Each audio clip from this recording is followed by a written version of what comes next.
Alléluia. Amen. Ouvrons nos Bibles, Matthieu chapitre 16, le verset 18. Matthieu chapitre 16, le verset 18.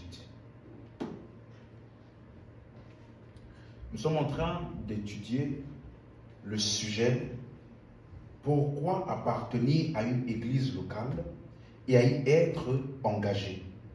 Nous avons bien pris le temps, depuis le départ de cette série, à enseigner ça avec détail, pour que nous puissions avoir une bonne compréhension de ce qu'on appelle l'Église.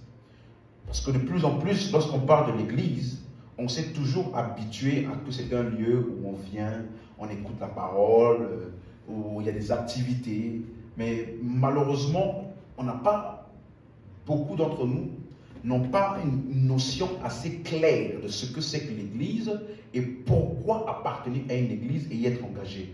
Et lorsque je parle d'être engagé, comme tu es engagé par exemple dans une relation amoureuse, qu'est-ce que tu fais? Tu t'investis. Et si tu es vraiment engagé, tu vas te marier avec la personne. Si tu es engagé dans une relation amicale, qu'est-ce que tu fais? Tu es loyal à cette personne-là à laquelle vous êtes engagé dans cette relation d'amitié. Si tu es engagé dans ce cas alors, dans une église locale, comment ça va se manifester? Tu vas investir de toi, de ta personne, de ton temps, de tes ressources et de tes compétences dans cette église-là. C'est ça qu'on appelle l'engagement dans une église locale. Et Jésus a dit dans Matthieu 16, 18, « Tu es pierre, et sur cette pierre, je bâtirai mon église.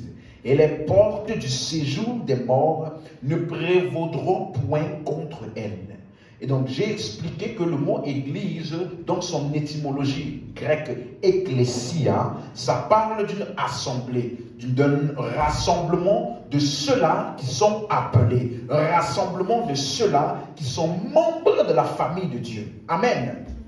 Et nous avons pris le temps d'expliquer également que le mot église est une réalité post-résurrection. Ça veut dire que le sens de ce que Jésus disait a pris tout son sens, la signification de ce mot église-là, dont Jésus parlait dans Matthieu 16, a pris tout son sens après sa résurrection, après qu'il a vaincu le séjour des morts. Et donc, lorsqu'il est ressuscité, il a donc bâti ce qu'on appelle l'église. Voilà pourquoi nous avons également vu que ce mot église-là parle du corps de Christ. L'église est le corps de Christ. Dans Éphésiens 1, verset 22, la Bible nous dit, il a tout mis sous ses pieds, il l'a donné pour chef suprême à l'église. Donc Jésus est le chef, la tête du corps qui est l'église. Amen. Il dit dans Éphésiens toujours 1, verset 22, il a donné pour chef suprême à l'église qui est son corps.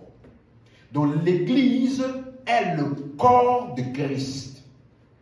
L'église est le corps de Christ. Et pour aller plus loin, lorsque tu lis Éphésiens 4, verset 4.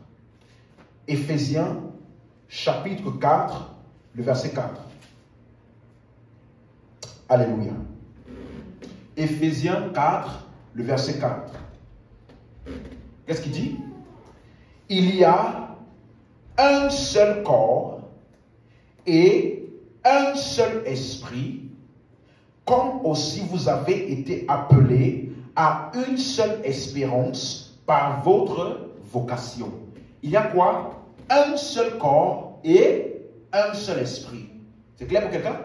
Donc, lorsqu'on parle du corps de Christ, c'est un seul corps. Il dit également un seul esprit. Et cette même association-là, un corps et un esprit, tu vas également le voir dans 1 Corinthiens 12, le verset 13.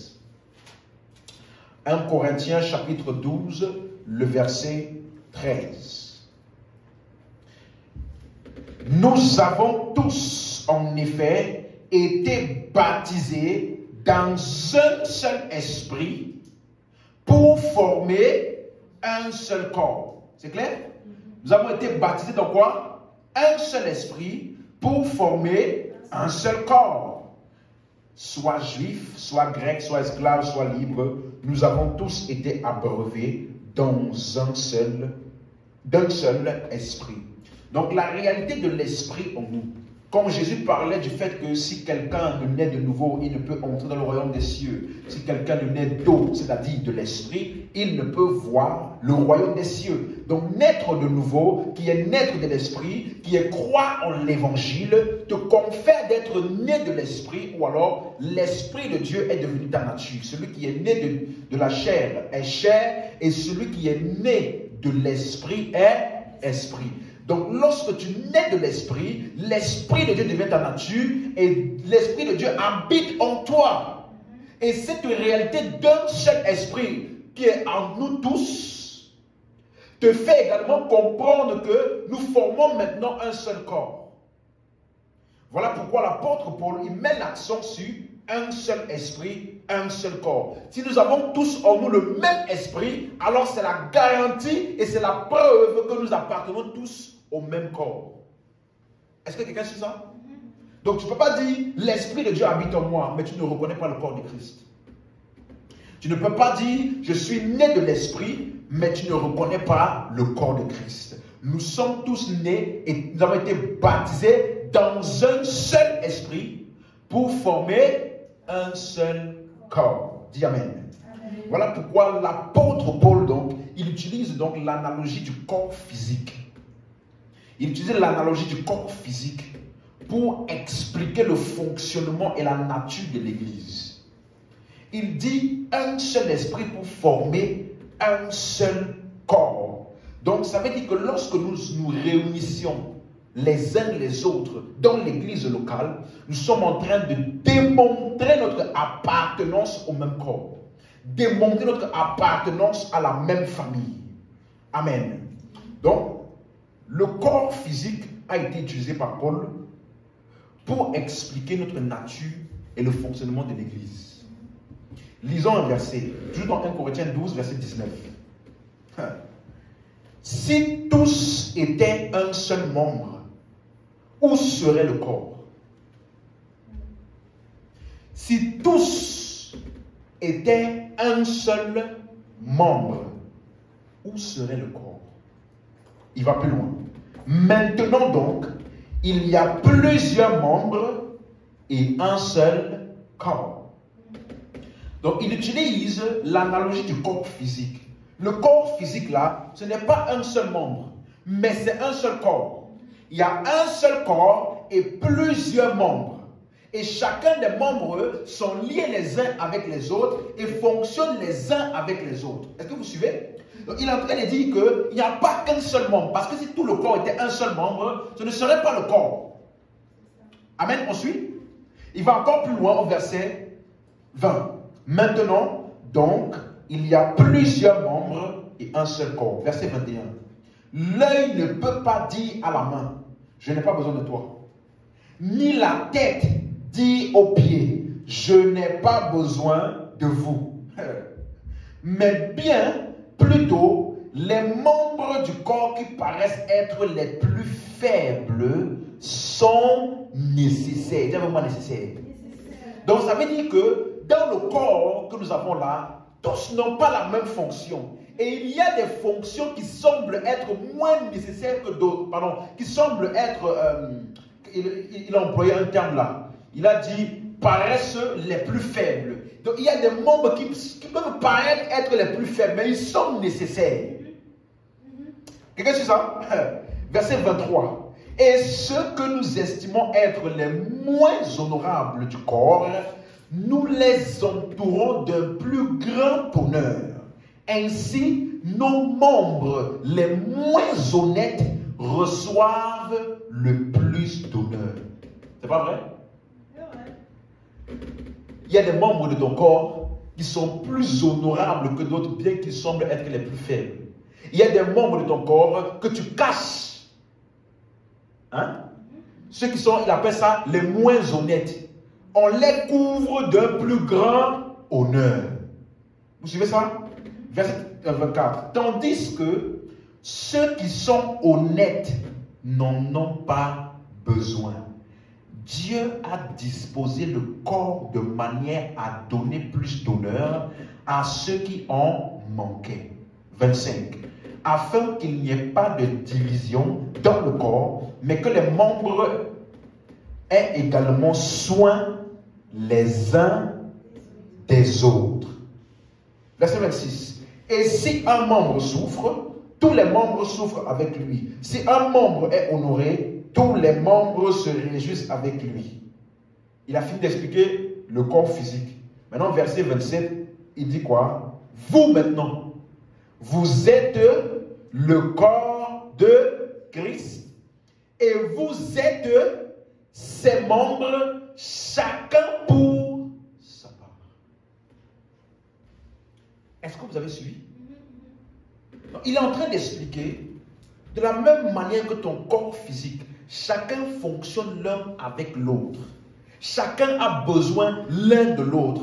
Il dit que même ceux qui semblent être les plus faibles, les plus vulnérables, les moins honnêtes, ceux-là également, ils sont nécessaires, ils ont leur place. Pour dire qu'il n'y a pas de sous-fonction dans le corps de Christ. Quelqu'un me suit? Il n'y a pas de fonction inutile. Et chacun de nous, comme nous sommes membres du corps de Christ, nous avons été appelés chacun à une fonction particulière. Ça veut dire que toi qui me regardes, il y a ce à quoi Dieu t'a appelé. Et tu as une fonction qui est nécessaire dans le corps de Christ. Quel que soit ce à quoi Dieu t'a appelé, c'est nécessaire. Et il n'y a pas de sous-fonction. Parce que des fois, on a l'impression qu'il y a ceux-là qui sont beaucoup plus exposés. C'est eux qui ont les meilleures fonctions. Il y a ceux qui pensent que ceux-là qui sont les plus exposés, qui font le plus de choses et qui ont plus de responsabilités, c'est eux peut-être qui ont les plus grands honneurs. Qui que tu sois, il y a quelque chose auquel Dieu t'a appelé et qui est bénéfique pour tout le corps. Dis-moi tout le corps. Il y a quelque chose à quoi Dieu t'a appelé et qui est bénéfique pour tout le corps de Christ. Alléluia. Voilà pourquoi ce concept de corps de Christ là met en exergue le fait que tu as besoin de moi. Hein? Et j'ai besoin de toi. Dis à ton voisin, tu as besoin de moi. Et j'ai besoin de toi. Tu me suis? Ça veut dire que si tu négliges ta responsabilité dans le corps, tu es en train de me priver, de nous priver de ce qui est en toi qui nous est bénéfique. Et si tu restes également à l'écart aussi, tu es également en train de te priver de ce que le corps peut t'apporter. Quelqu'un me suit? Est-ce que vous suivez? Donc c'est important de comprendre que nous sommes un corps. Et l'apôtre Paul dit dans 1 Corinthiens 3, à partir du verset 4 jusqu'au verset 8, il dit que certains d'entre vous, les membres de l'église de Corinthe, d'autres disent « je suis de Paul », d'autres disent « je suis d'Apollos ». Alors il dit « mais qui est Paul et Apollos? Ce sont des serviteurs au moyen desquels vous avez cru, selon que le Seigneur a donné à chacun. » Ça veut dire que ce soit à Paul ou que ce soit à Apollos, Dieu lui a donné une mission. Dieu lui a donné un travail. Dieu lui a donné une responsabilité. Dieu lui a donné quelque chose qui va bénéficier pour le corps. Et il dit que ce sont des serviteurs qui ont simplement fonctionné dans ce à quoi Dieu les a appelés pour vous. Donc, Paul ou Apollos, que ce soit Paul, Paul n'est pas mieux que Apollos, Apollos n'est pas mieux que Paul. Chacun a reçu du Seigneur. Et c'est dans ce qu'il a reçu du Seigneur là qu'il fonctionne. Est-ce que vous me suivez? Il n'y a pas de responsabilité ou un chrétien qui est mieux que l'autre. Est-ce que vous suivez? Et à la suite, 1 Corinthiens 3, verset 6. 1 Corinthiens 3, verset 6. Il dit, j'ai planté, Apollos a arrosé, mais c'est Dieu qui a fait croître. Verset 7. En sorte que ce n'est pas celui qui plante qui est quelque chose. Hein? Ce n'est pas celui qui plante qui est quelque chose, ni celui qui arrose, mais Dieu qui fait croître. Verset 8. Celui qui plante et celui qui arrose sont... C'est écrit quoi dans votre Bible? Égaux. Un là-bas. Donc celui qui plante là, c'est selon que le Seigneur lui a donné. Celui qui arrose là, c'est selon que le Seigneur lui a donné. Donc, chacun fonctionne dans ce à quoi Dieu l'a appelé pour bénéficier au corps. Et il dit après, celui qui plante et celui qui arrose sont égaux. Chacun recevra sa propre récompense selon son propre travail. Donc ça veut dire que tu ne seras pas récompensé sur le travail de l'autre. Tu ne seras pas récompensé en fonction de ce que les autres ont fait. On ne va pas regarder le travail de l'autre pour comparer au tien, pour te donner ta récompense. Non, c'est ce que Dieu t'a demandé de faire. C'est ce à quoi Dieu t'a appelé. C'est sur ça là que tu dois fonctionner. C'est ça là qui constitue ton travail pour lequel tu vas recevoir ta propre récompense. Ça veut dire que quand tu comprends ce genre de choses-là, ces pensées de division, compétition et jalousie dans l'église là ne peut pas exister. Parce que tu ne seras pas récompensé en fonction du travail de ton frère. Ce n'est pas ce que lui il a fait qu'on va regarder pour jauger ce que toi tu as fait. Celui qui a planté et celui qui a arrosé, ils sont égaux.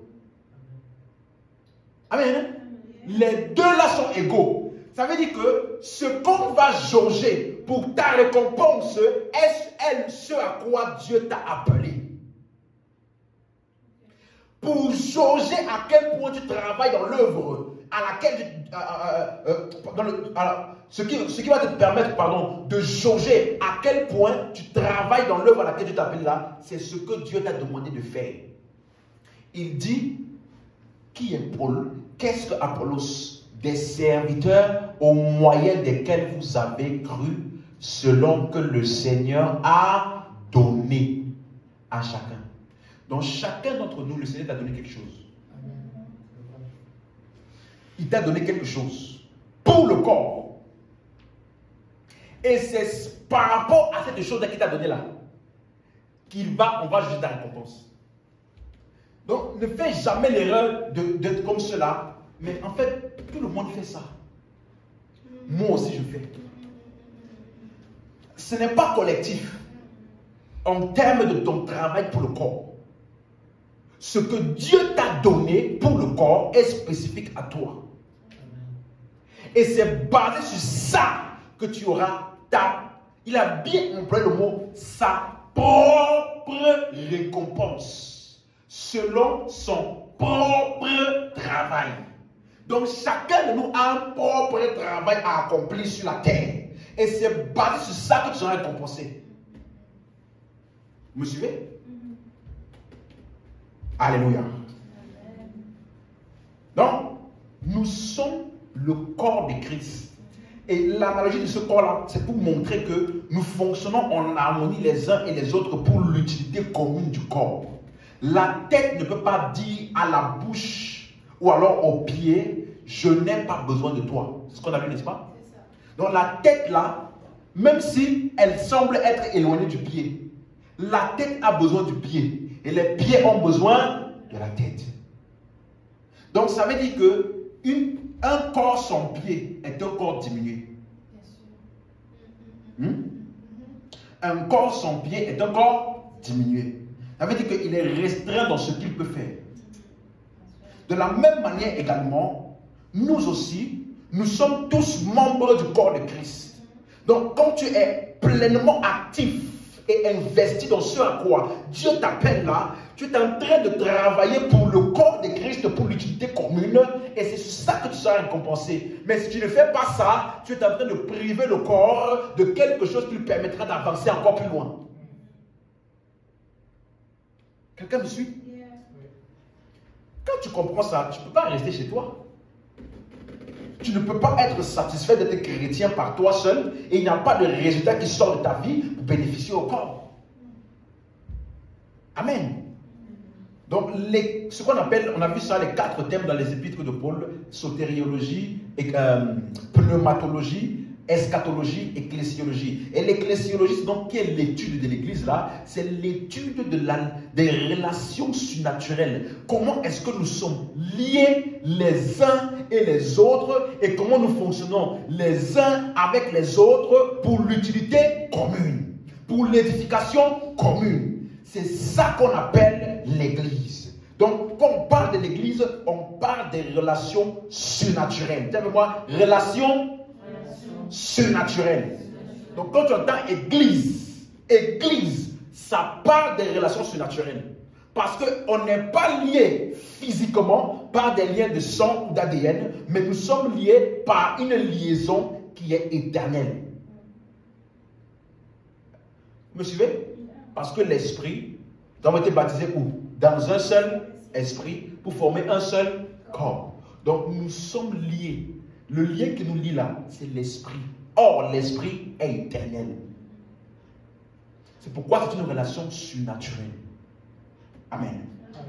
Donc dès que tu nais de nouveau, tu dois être conscient que dès que j'ai reçu Christ, je suis entré dans des relations surnaturelles. Je ne suis pas né de nouveau pour vivre indépendamment. Non, j'ai été introduit dans un corps, dans une famille, et donc nous devons fonctionner les uns avec les autres. Voilà pourquoi, quand on parle de relations surnaturelles, c'est Dieu lui-même qui nous a mis ensemble pour que nous puissions glorifier Jésus.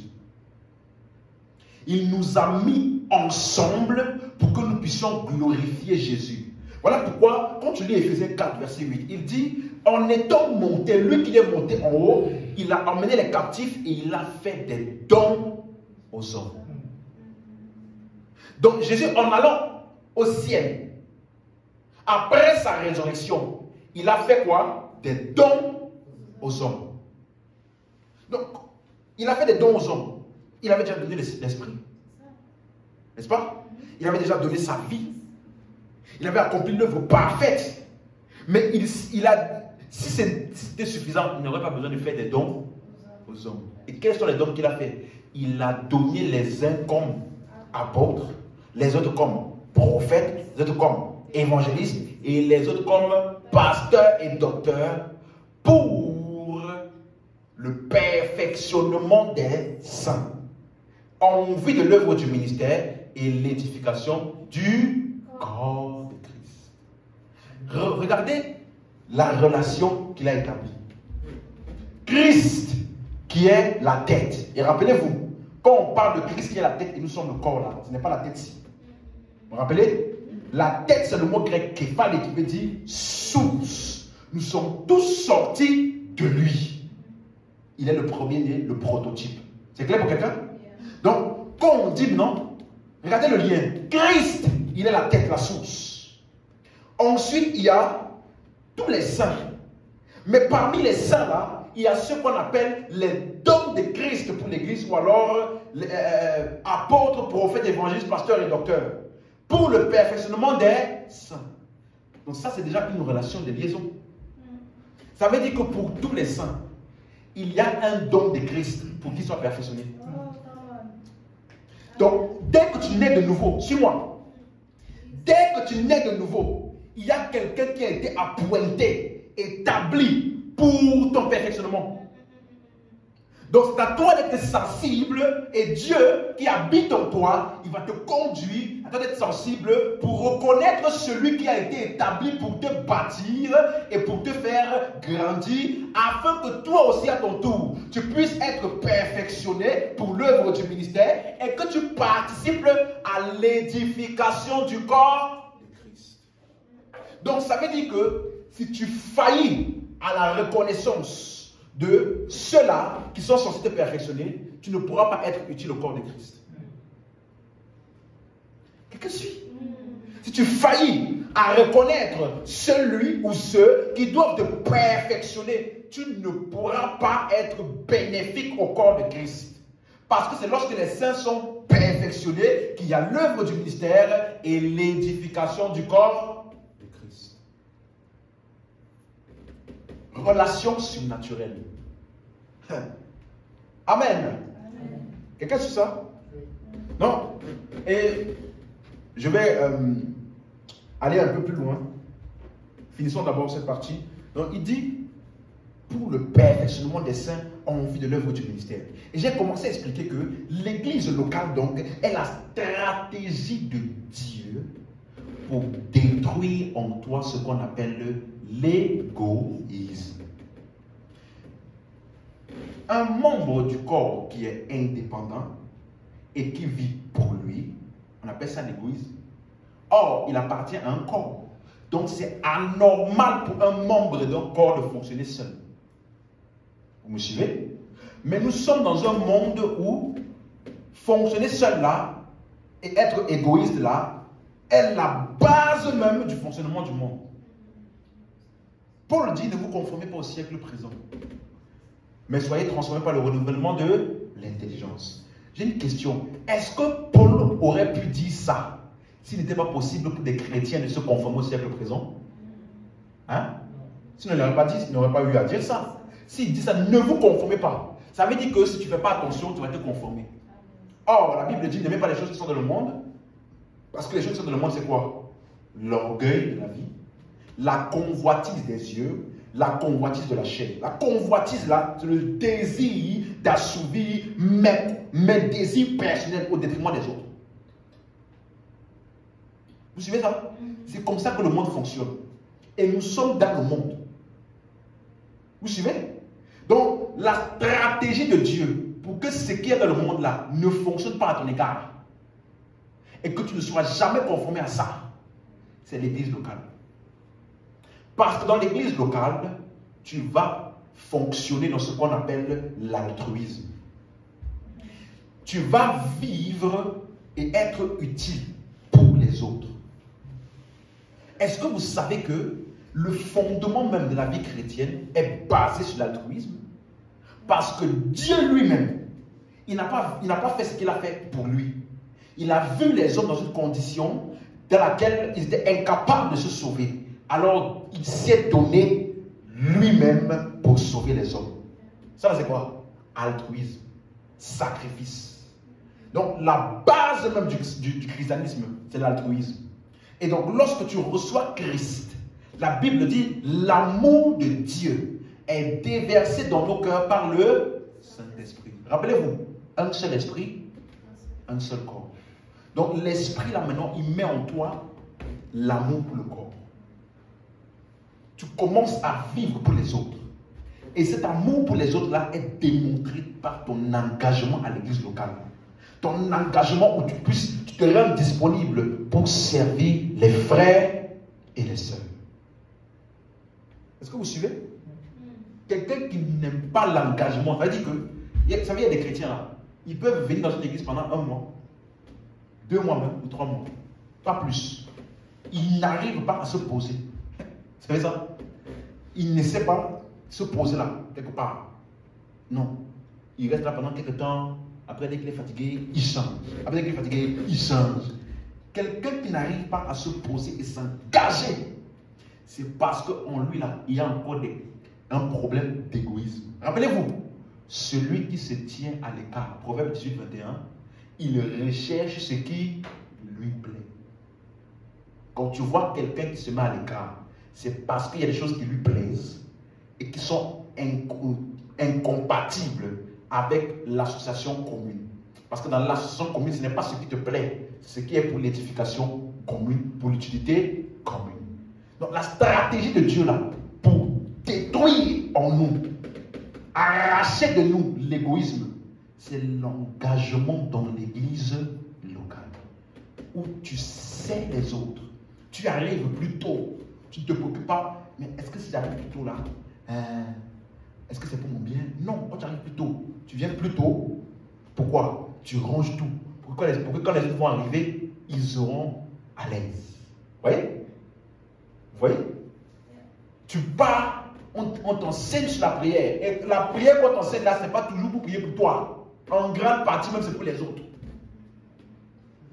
Tu me suis? Tu arrives ici et on te dit, il faut qu'on aille évangéliser. Quand tu pars évangéliser là-bas, tu n'as aucun gain personnel. Tu pars plutôt pour bénéficier aux autres. Ramener d'autres dans le corps de Christ. Quelqu'un suit. Donc, ton engagement dans l'église locale, là, ça va te permettre de détruire en toi l'égoïsme. Amen. Amen. Et la deuxième chose, dans l'église locale, qui va être détruite en toi, l'orgueil. Parce que rappelez-vous, le corps, il a dit quoi? La tête ne peut pas dire au pied, je n'ai pas besoin de toi. Donc, ça te permet de reconnaître en l'autre une source de dépendance. Je dépends de toi et toi aussi tu dépends de moi. J'ai besoin de toi et toi tu as besoin de moi. Donc, tu ne peux pas apprécier notre interdépendance les uns avec les autres là en dehors de l'église. Mais si. Parce que si tu te mets à l'écart, tu ne vas pas apprécier ça. Quelqu'un me suit? Et tu vas te rendre compte que ce sont ces deux choses principales là qui sont trouvées dans Satan. L'égoïsme et l'orgueil. Voilà pourquoi il est le prince de ce monde. Donc, quand tu es engagé dans une église locale, on appelle ça, je ne sais pas si en français, on appelle ça des garde-fous. Hein? C'est ça, hein? Ouais, c'est ça. Des garde-fous. Pour ne pas que tu puisses aller là où tu ne dois pas aller, faire ce que tu ne dois pas faire. Est-ce que vous me suivez? Donc, quand Dieu te met dans une église et tu t'établis et t'engages, tu es en train de mettre des garde-fous pour ta vie, ton futur et donc ce à quoi tu t'appelles, le plan de Dieu pour ta vie. Que tout ce que l'ennemi peut mettre en jeu, tu as des garde-fous. Parce que tu ne pourras pas être pris d'orgueil, sauf si tu es engagé dans l'église, mais selon ta propre manière. Et c'est ça que je veux voir aujourd'hui. Parce que comment est-ce que l'église locale, détruit l'orgueil en nous? Parce que, suis-moi, peu importe le nombre de révélations et de épignosis que tu as reçu de moi, si tu n'es pas engagé à l'église là, tu n'as pas encore compris.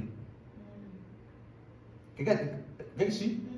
Peu importe la quantité de révélations que tu as déjà reçues, ton engagement à l'église me fait voir à quel point ce que tu reçois là est pertinent et rentre en toi. Vous me suivez? Parce que c'est l'amour. La Bible dit la connaissance fait quoi? Enfle.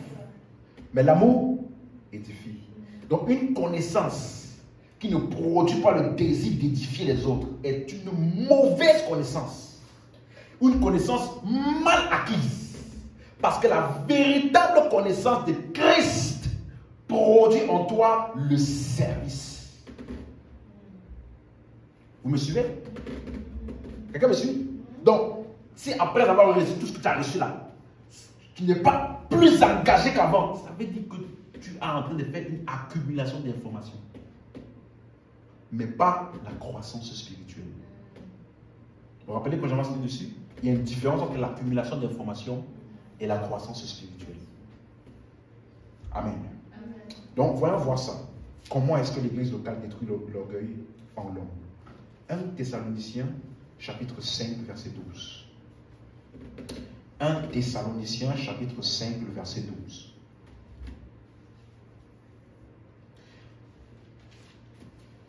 Nous vous prions, frères, d'avoir de la considération pour ceux qui travaillent parmi vous, qui vous dirigent dans le Seigneur et qui vous exhortent. D'avoir de la considération pour ceux qui travaillent parmi vous, 1, qui vous dirigent dans le Seigneur, 2, et qui vous exhortent. Retenez bien ces trois verbes-là. Verset 13. Ayez pour eux beaucoup d'affection à cause de leur œuvre. Soyez en paix entre vous. Dans la version second 21 du verset 13, il dit: ayez beaucoup d'estime et d'amour pour eux à cause de leur travail. Dans la version Darby, estimez-les de les estimer très haut en amour à cause de leur travail. Remarquez que dans le corps de Christ, donc, ou dans l'église locale, plutôt, il y a parmi vous ou parmi nous ceux-là qui travaillent. Et on dit, vous devez les estimer très haut, avoir beaucoup d'estime, de la considération à cause de leur bon habillement. Hein? Le nouveau costume qu'il a ramené, son offrande à l'église. À cause de quoi? Leur travail. Amen. Ça veut dire que quand on parle de leur travail là, je vous ai demandé de retenir 3 verbes. Comment est-ce que on dit à cause de leur travail là? Quel est leur travail? 1. Ils travaillent parmi vous. 2. Ils vous dirigent. 3. Ils vous exhortent. Donc ça veut dire qu'au milieu des saints, dans l'église locale, il y a ceux-là qui travaillent parmi vous, il y a ceux-là qui vous dirigent, il y a ceux-là qui vous exhortent. C'est eux que vous devez estimer de manière avec beaucoup de considération et d'amour. Donc, ça veut dire que l'église fonctionne par des instructions et selon un ordre. Quand on dit il vous dirige, il vous exhorte là, ça veut dire quoi? Il vous donne des instructions. Donc, dans l'église là, il n'y a pas de place pour l'orgueil. Tu vois? Parce que celui-là qui travaille parmi vous là, il va vous donner des instructions. Il va vous diriger. Il va vous exhorter. Exhorter veut dire encourager. Donner des paroles pour t'encourager. Ou alors, des fois même, te remettre à l'ordre. Quelqu'un suit? Donc, il n'y a pas de place pour l'orgueil. Tu ne peux pas être orgueilleux si tu es vraiment engagé. Amen. Parce que celui qui est orgueilleux, il n'aime pas qu'on lui dise quoi faire. Donc l'église là, c'est l'outil de Dieu pour détruire l'orgueil.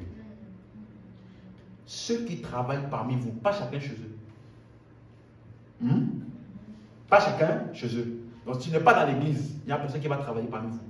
Il y a personne qui va te diriger, il y a personne qui va t'exhorter. C'est dans l'église qu'on trouve ces personnes-là. Dans Hébreux 13, verset 17, allons-y rapidement. Hébreux 13, verset 17, il dit encore,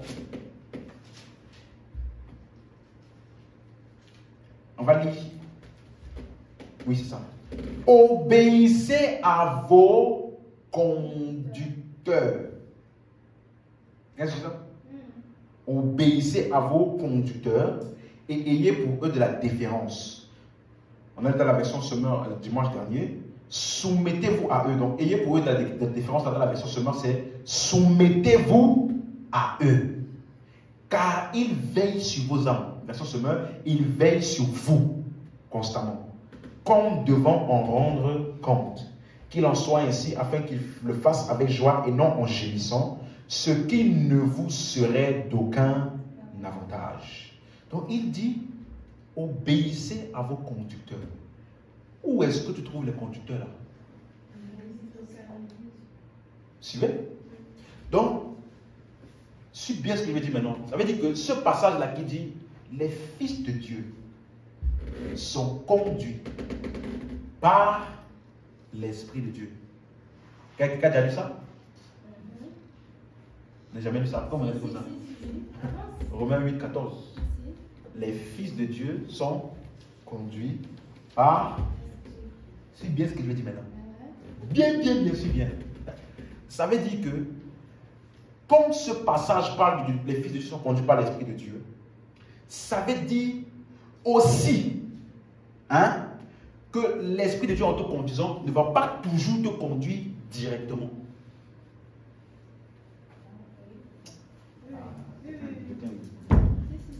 Tu comprends ce que je dis? Quelqu'un a compris? Il ne va pas toujours te conduire directement. Qu'est-ce que je veux dire par là? Ça veut dire que tu peux être en train de prier. Seigneur, dis-moi, j'ai besoin d'une direction par rapport à ça.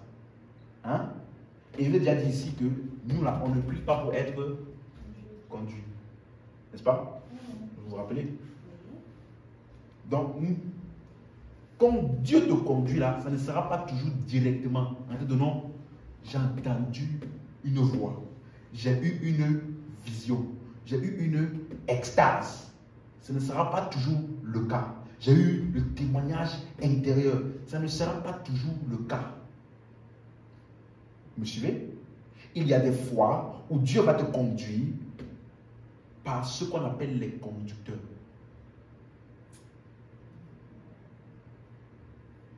On dit obéissez-les. Soumettez-vous à eux. Dans la parole qui dit ce dimanche, soumettez-vous à Dieu et résistez au diable, il fera loin de vous. Donc une des manières les plus claires par lesquelles tu te soumets à Dieu, c'est en te soumettant aux hommes que Dieu a établis sur toi. Il y a une parole de la Bible qui dit, comment peux-tu dire que tu aimes Dieu que tu ne vois pas, mais tu n'aimes pas mais tu es ton frère que tu vois? Comment peux-tu dire que tu es soumis à Dieu que tu ne vois pas? Tu n'es pas soumis à celui-là qui te donne des instructions de la part de Dieu. Vous me suivez? Quelqu'un me suit? Donc c'est important que tu puisses comprendre. Voilà pourquoi j'ai déjà donné ce passage-là. Élie était en train de... Samuel, pardon, était couché. Il entend la voix de Dieu. Samuel, il entend la voix de Dieu. Après avoir entendu la voix de Dieu, il va voir Élie. Premier signe, il va voir Élie. Rappelez-vous ce que j'ai toujours dit. Ta perception des choses spirituelles sera toujours déterminée par qui tu entends. Qui t'enseigne? Qu'est-ce qu'on t'enseigne? Vous me suivez? Il n'est pas parti voir son père. Il n'est pas parti voir sa mère Anne. Il est parti voir qui? Élie. Parce qu'il apprenait de qui?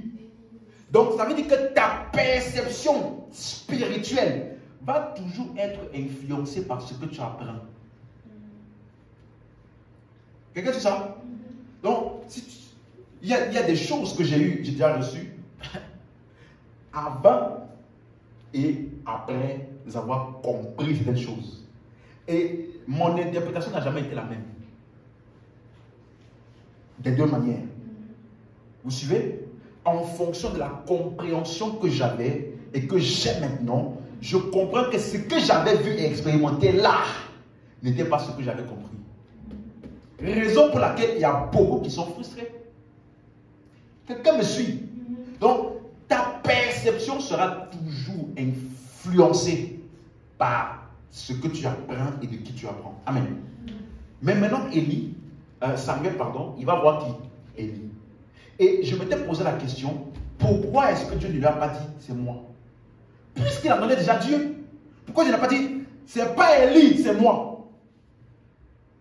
Pourquoi Dieu n'a pas dit, arrête-toi, arrête d'aller voir Élie, c'est moi, Dieu qui te parle?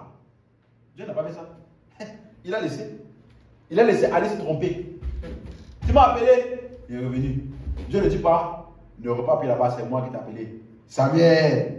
Dieu repart de la même manière encore. Samuel. De la même manière comme il a parlé la première fois quand Samuel est parti voir Élie quand il s'est trompé. Dieu n'a pas corrigé. Et c'est Élie finalement qui a dit, ah, quand tu vas entendre Samuel là, réponds ainsi, parle Seigneur ton serviteur, écoute. Pour te dire que il y a des choses que Dieu dans sa direction pour ta vie a déterminé qu'il va te dire lui. Mais d'autres choses qu'il a déterminé qu'il va te dire par celui qu'il a établi sur toi. Si Samuel restait seul, il n'allait jamais comprendre tout ce qui se passait là. Parce que l'enseignement et la direction dans ce domaine-là était sur la responsabilité de qui? Élie. Il y a des choses que Dieu a déterminées qui va te dire, toi directement, il y a d'autres là, il va dire ça à toi toujours, pour te conduire, toi toujours, mais par celui qui l'a établi sur toi. Obéissez-les. On les appelle vos conducteurs. Dis amen. Donc quand on parle de direction divine, Dieu m'a dit, le pasteur m'avait dit ça, mais Dieu m'a dit de ne pas faire. Si c'est vos, on a dit quoi? Vos. Amen. C'est clair pour quelqu'un? C'est pour ça que vous allez voir dans Acte 4, verset 35. Acte 4, le verset 35. La Bible nous dit, verset 34, pour avoir le contexte. car il n'y avait parmi eux aucun indigent.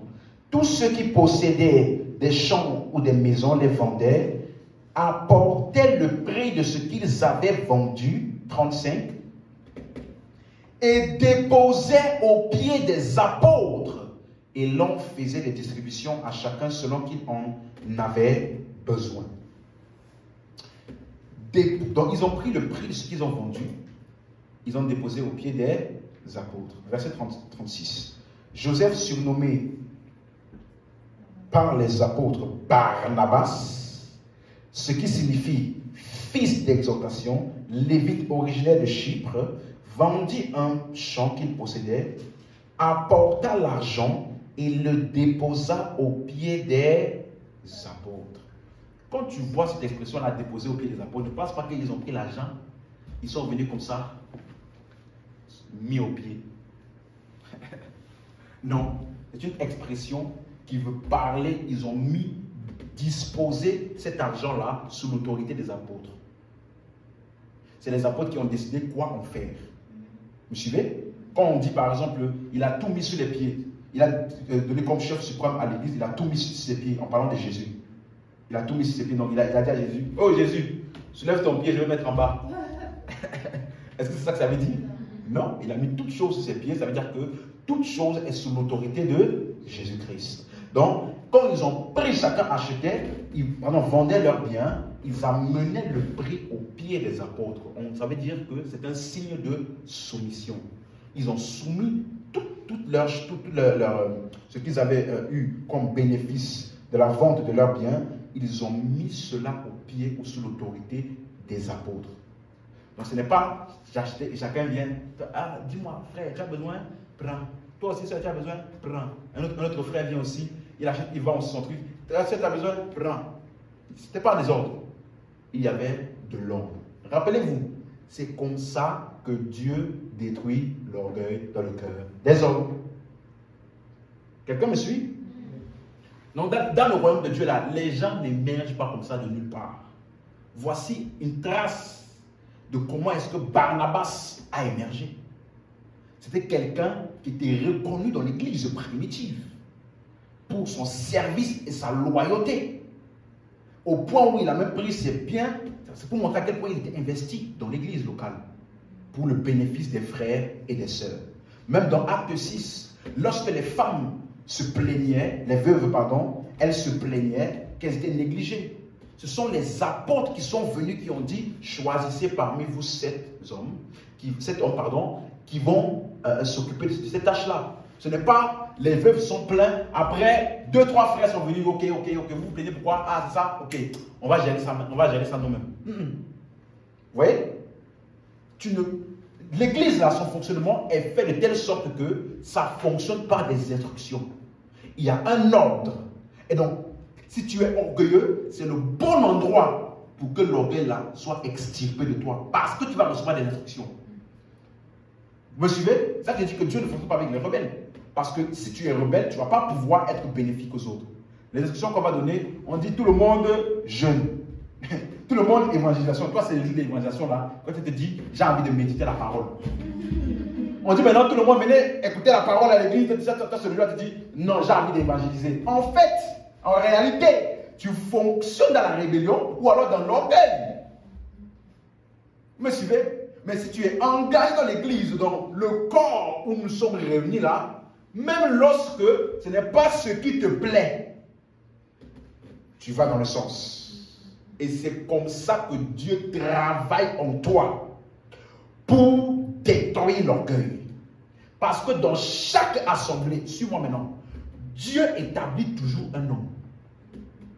Lisons Nombre chapitre 27. Nombre chapitre 27, le verset 16. Allons-y rapidement. Nombre chapitre 27, le verset 16. On a trouvé? Il dit que l'Éternel, le Dieu des esprits de toute chair, établisse sur l'assemblée un homme qui sorte devant eux et qui entre devant eux et qu'il les fasse sortir, qu'il les fasse entrer, afin que l'assemblée de l'Éternel ne soit pas comme des brebis qui n'ont point de berger. Donc, il établit un nom afin que l'assemblée de l'Éternel, vous me suivez, ne soit pas comme des brebis qui n'ont point de berger. Donc lorsque Dieu il a une assemblée ou alors une église locale, il établit un nom. Et c'est cette catégorie d'hommes-là qu'on appelle les conducteurs, ou alors ceux qu'on appelle apôtres, prophètes, évangélistes, pour le perfectionnement des saints. Donc les saints de l'église locale sont perfectionnés par le pasteur de l'église. Quelqu'un suit? Donc Dieu, lorsqu'il veut s'assurer que tu grandisses, il veut s'assurer que tu ne sois pas, on dit, des brebis sans berger. Quelle est la caractéristique d'un berger pour une brebis? Il montre le chemin. Il s'assure qu'elle avance et qu'elle arrive là où elle doit arriver. Mais s'il n'y a pas de berger, la brebis part dans tous les sens. Elle est perdue. La Bible dit, Jésus, il a eu une grande compassion lorsqu'il vit le peuple, dans Matthieu 9. Et il dit, il vit comme des brebis errantes, sans berger. Alors il dit, priez-le. La moisson est abondante, mais il y a peu d'ouvriers. Priez le maître de la moisson, afin qu'il envoie des ouvriers dans sa moisson. Donc, brebis errantes sans berger là, ça veut dire que quand on va prier pour les ouvriers que Dieu va envoyer là, ce seront des bergers pour la moisson. Parce que c'est en voyant la moisson comme des brebis errantes sans berger qu'il a demandé de prier. Amen. Quelqu'un me suit? Donc, c'est important de comprendre. Quand tu comprends ça, Dieu établit un nom sur une assemblée. Et l'assemblée est censée recevoir des instructions. C'est comme ça que l'orgueil est détruit. Vous me suivez? La caractéristique principale de l'orgueil, c'est l'indépendantisme. Je fais ce que je veux, comme je veux, quand je veux, et je ne rends compte à personne. Or, on dit ici que obéissez à vos conducteurs, ayez de la déférence pour eux, ou alors soyez soumis à eux, parce qu'ils veillent sur vous. Si tu pouvais veiller sur toi toi-même, il n'aurait pas donné les conducteurs. Mais il veille sur vous comme en devant rendre compte. Donc ça veut dire que tout chrétien qui n'a personne au-dessus de lui, qui veille sur lui, est en danger. Il est en danger de dériver. Vous me suivez? Je ne parle pas de salut, hein? Je parle de dériver. Elle dit qu'on voit ta vie là, rien ne sort de là. Mais tu es sauvé. Tu meurs au ciel. Amen. Oh, mais récompense là, zéro. Mais tu veux t'assurer de réussir ta vie chrétienne, il y a ce qu'on appelle les conducteurs. Et laisse-moi te dire, les conducteurs là, ils ne sont pas nés conducteurs. Hein? Eux aussi sont des conducteurs. Donc eux-mêmes là, ils ne peuvent pas être orgueilleux. Ils peuvent être orgueilleux comment? Parce que même ce qu'il rend compte et ce qu'il fait pour l'église ou le peuple que Dieu l'a confié, il rend aussi compte. Quelqu'un me suit? C'est comme ça que Dieu établit pour s'assurer qu'il n'y a pas d'orgueil. Parce que fonctionner dans le plan de Dieu avec l'orgueil, c'est la caractéristique principale pour la destruction. Raison pour laquelle Saül a été écarté, on a mis David. Pourquoi est-ce que Saül a commencé à essayer de tuer David? Parce que voyant la renommée de David, il a pris peur. Qu'est-ce qui s'est passé? Il a commencé à essayer de le tuer. Pour garder de l'orgueil là, tu n'aimes pas voir le succès de l'autre. Quand l'autre commence à le succès, tu as peur, tu es menacé. Vous me suivez? Deuxième chose, Saül, Dieu lui a donné des instructions. Ce que vous allez prendre dans tel pays, quand vous allez les vaincre, laissez tout, ne prenez rien. Lui, il dit quoi? Non, les troupeaux là, ça pourrait nous être utile. Comment on va laisser un troupeau? Comment on va laisser autant de biens? Donc, il a pensé que ce que Dieu a dit là, il est plus sage. Vous me suivez? Troisièmement, Saül, il va faire, suis bien ce que je te dis, hein, il va faire le sacrifice que c'est censé être le prophète ou le sacrificateur qui est censé faire. Rappelez-vous, sa propre récompense pour son propre travail. Parce que c'est dans ce que Dieu t'a appelé là, c'est là-bas que tu dois courir. Laisse le couloir des autres. Quelqu'un me suit? Donc, si tu veux être sûr de fonctionner correctement, il faut que tu sois soumis dans une église locale où tu reçois des instructions, où tu rends compte, où tu es capable d'être, où tu n'es pas venu à l'église, tu n'as pas évangélisé, tu n'as pas prié comme il faut, tu n'as pas fait ce qu'il faut, tu rends compte. Tu me suis? Ça là. Et je parlais, c'était, oh non, de nos jours dans les églises là, il faut la manipulation, on dirait qu'ils veulent contrôler nos vies. Ça, quelqu'un qui parle comme ça là, lui là, il ne peut pas avancer loin. Tu me suis?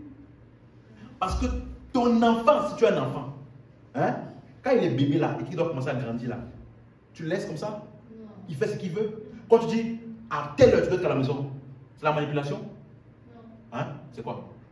L'éducation. Tu veux t'assurer que dans sa vie là, il grandisse et qu'il puisse réussir. Amen. Amen. C'est clair pour quelqu'un? Donc on va voir un cas, après on va terminer. Acte 15.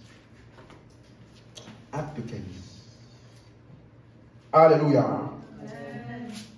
Acte 15. Verset 1. En fait, il y avait une dispute concernant une doctrine. Il y a des frères qui ont commencé à dire, si vous n'êtes pas concis, bon, on va lire. Acte 15, verset 1. Quelques hommes venus de la Judée enseignèrent les frères en disant, si vous n'êtes pas circoncis selon le rite de Moïse, vous ne pouvez être sauvés. N'est-ce pas? Verset 2. Paul et Barnabas eurent avec eux un débat et une vive discussion. Et les frères décidèrent que Paul et Barnabas et quelques-uns de leurs monteraient à Jérusalem vers les apôtres et les anciens pour traiter cette question. Vous voyez? Il y a eu quoi? Un débat, une vive discussion concernant un sujet donné. Et un premier signe de soumission pour vous montrer qu'il y a de l'ordre, c'est que quand le sujet nous dépasse, on va voir une autorité qui va trancher. Vous avez quelqu'un qui me dit ça? Ils n'ont pas dit, nous là, toi tu n'es pas d'accord, ok, fais comme tu veux, on veut comme on veut. On va voir une autorité supérieure qui va trancher. Donc la Bible dit maintenant, verset 3, après avoir été accompagnés par l'Église, ils poursuivirent leur route à travers la Phénicie, la Samarie, racontant la conversion des païens, et ils causèrent une grande joie à tous les frères. Arrivés à Jérusalem, ils furent reçus à l'Église, les apôtres et les anciens, et ils racontèrent tout ce que Dieu avait fait avec eux. Alors quelques-uns du parti des pharisiens qui avaient cru se levèrent en disant qu'il fallait circoncire les païens et exiger l'observation de la loi de Moïse. Verset 6. Les apôtres et les anciens se réunissent pour examiner cette affaire. Une grande discussion s'était engagée. Pierre se leva et leur dit. Donc il y a une grande décision, un grand débat sur cette affaire-là. Et un maintenant s'est levé, Pierre. Suivez bien le cheminement. Hein. Pierre s'est levé, il a commencé à parler. Hommes, frères, vous savez que depuis dès longtemps, Dieu a fait un choix parmi vous, afin que par ma bouche, les païens entendissent la parole de l'évangile et qu'ils crussent. Verset 12. Allons directement au verset 12 pour aller rapidement. Toute l'assemblée gardait silence et l'homme n'écouta Barnabas et Paul qui racontèrent tous les miracles et les prodiges que Dieu avait fait par eux au milieu des païens. Donc Pierre a parlé, Barnabas et Paul ont parlé, n'est-ce pas? Maintenant, verset 13. Lorsqu'ils eurent cessé de parler, Jacques prit la parole. Dis-moi Jacques. Prit la parole. Il y a une assemblée des apôtres et des anciens venus de partout. Hein? On est parti voir qui? Les responsables de qui? Jérusalem. Ensuite, quand Jacques prit la parole, homme, frère, écoutez-moi. Bon, on va aller jusqu'au verset 19 pour aller rapidement. C'est Jacques qui est toujours en train de parler, n'est-ce pas? Verset 19. C'est pourquoi je suis David. Qui est David? Jacques. On est d'accord? C'est bien. Je suis David, qu'on ne crée pas les difficultés à ceux des païens qui se convertissent à Dieu, mais qu'on leur écrit de s'abstenir des souilles, des idoles, de l'impudicité, des animaux étouffés et du sang. 21. Car depuis bien des générations, Moïse a dans chaque ville des gens qui le prêchent, puisqu'on lit tous les jours de sabbat dans les synagogues. Regardez quelque chose. Paul est du côté de, on n'a plus besoin de la loi de Moïse. Il y a des autres frères qui sont venus pour dire, si tu ne crois pas, et que tu n'observes pas la loi de Moïse là, tu n'es pas sauvé. Donc, vous là, pour les Barnabas qui avaient fait croire aux païens là, exigez-leur de se faire circoncis et d'observer la loi de Moïse. Maintenant, Pierre s'est levé pour dire, vous savez que, bon, il a pris la défense de qui? Pour les Barnabas. Vous savez que dans ma bouche, les païens, ils ont reçu cet esprit, ils n'ont observé ni la loi de Moïse, ni rien du tout. Donc, vous voyez, maintenant, Jacques s'élève. J'ai écouté vos débats là, hein? Je suis d'avis, puisqu'on lit Moïse partout, dans toutes les synagogues, on ne peut pas frustrer les Juifs. Donc, on ne va pas leur exiger circoncision, tout ça là, l'extrémité. Mais quand même, ils doivent s'abstenir des idoles, s'abstenir de l'impudicité et des animaux étouffés du sang. C'est Jacques qui a dit, n'est-ce pas? Vous êtes d'accord que c'est Jacques qui a dit, n'est-ce pas? Maintenant, regardez la suite. Verset 22. Alors il parut bon aux apôtres et aux anciens et à toute l'église de choisir parmi eux et d'envoyer à Antioche avec Paul et Barnabas, Jude appelé Barsabas et Silas, hommes considérés entre les frères. Donc, après ce que Barnabas a dit là, c'était le mot final. Après ce que Jacques a dit, pardon, c'était le mot final. Regarde ça. C'est ce que Jacques a dit là qui était le mot final. Pourquoi? Parce que c'était lui qui était l'autorité de l'église de Jérusalem. Vous suivez? Donc, il y a toujours un homme qui doit être l'autorité qui donne le mot final. Et quand il parle, tous obéissent. Même Paul, il n'a pas contredit Jacques, bien que Jacques avait tort. Hein? Jacques avait tort. Il savait. Voilà pourquoi il est parti. Il n'a pas fait. Il n'a pas fait ce que Jacques a demandé de faire. Mais dans l'assemblée là, il n'a pas dit, oh, c'était pas pour qui. Vous suivez? Donc, dans ce débat, parmi les anciens, les apôtres et autres là, vu que c'est Jacques qui est l'autorité, c'est ce que lui il a dit qui est le mot final. Pour vous montrer que c'est comme ça que ça fonctionne. Vous suivez? Et, ah, mais si mon autorité, il a tort, bien aimé, va prier sérieusement. Parce que si tu as dit ce qu'il a dit de faire là, tu n'as pas le droit d'être rebelle. Donc s'il a tort, qu'est-ce que tu fais? Tu vas demander, tu vas prier, Seigneur, parle-lui. Envoie quelqu'un qui il respecte, envoie quelqu'un d'élevé pour qu'il puisse parler. Vous me suivez? Non. La rébellion n'est pas dans le système de fonctionnement de l'église. Rappelez-vous, Paul avait dit à Timothée, afin que tu saches comment il faut se conduire dans la maison de Dieu. Donc, il y a une manière de se conduire. Il y a un ordre qui est en place. Et si tu veux être sûr de réussir dans ta vie, dans ce que Dieu t'appelle à faire, il faut que tu sois soumis à ces hommes-là. Dis Amen. Dans 1 Corinthiens 16, verset 1. 1 Corinthiens 16, verset 1. La Bible dit, c'est Paul qui parle à l'église de Corinthe.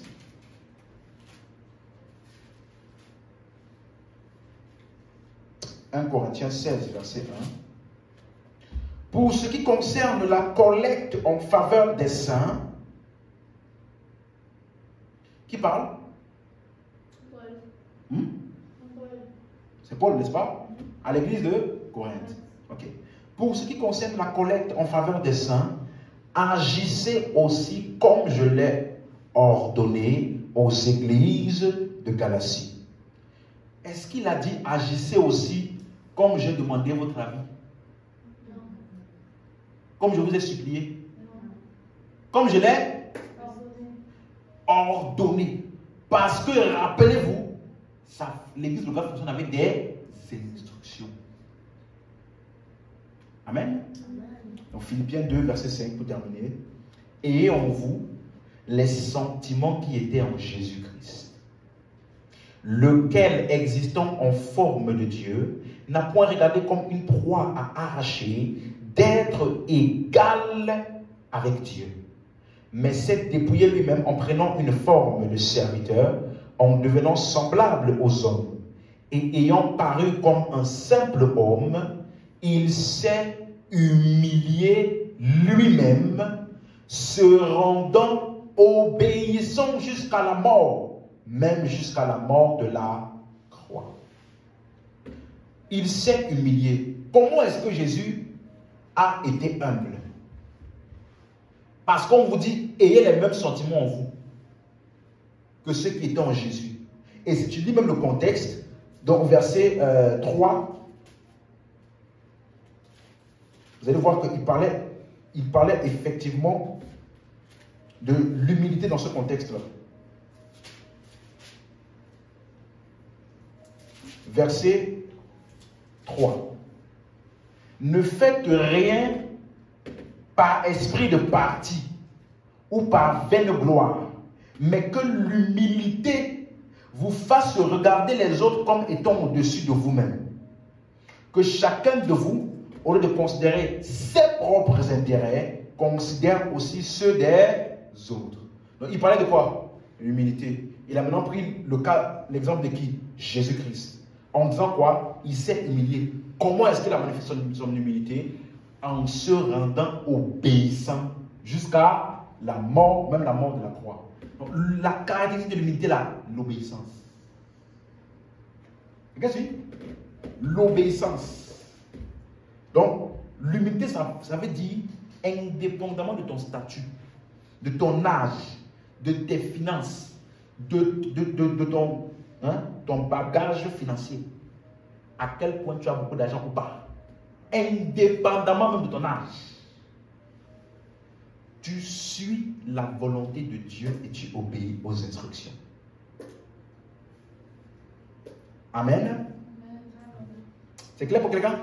On peut se lever. Donc, ce que j'appelle les garde-fous, pour être sûr de fonctionner pleinement dans ce que Dieu t'appelle, pour être sûr d'avancer et de ne jamais aller à la dérive. La dérive commence toujours lorsque quelqu'un se met à l'écart. Parce qu'il cherche ce qui lui plaît, et la Bible dit, il s'irrite contre tout ce qui est sage. Donc, tu veux grandir en sagesse. Grandir en sagesse, ce n'est jamais à l'écart. Et qu'est-ce que c'est ça? Jamais à l'écart. La stratégie de Dieu pour détruire l'orgueil dans ta vie, c'est l'église locale, où tu vas recevoir des instructions, où tu seras soumis à ce qu'on appelle les conducteurs. Obéissez, parce qu'ils veillent sur vous. Amen. Amen. Et dimanche prochain, on va voir que c'est également dans l'église là que tu découvres le plan et la vision de Dieu pour ta vie. Dans l'église locale. Amen. Amen. Lève la voix en grâce à Dieu. Merci Père.